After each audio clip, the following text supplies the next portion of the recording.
Dobrý den, právě sedíme v Mukenozie před barákem pana Mirka Kraloviče.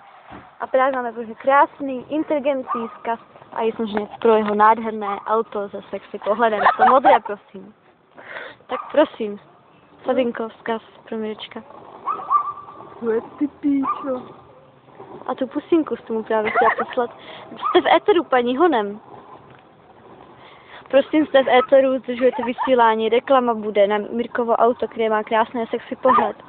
Mimochodem, auto, tady toto je Vaky, tady toto je víno, tady toto je Mirek, tam toto je Tereska, tady toto je Sabinka, ne, tady tohle, a tam to ojetina, to jsem prosím já. Prosím tu pusu, ano.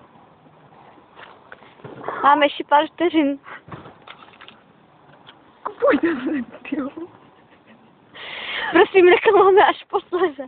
Paní, vy nám ničíte rekvizity.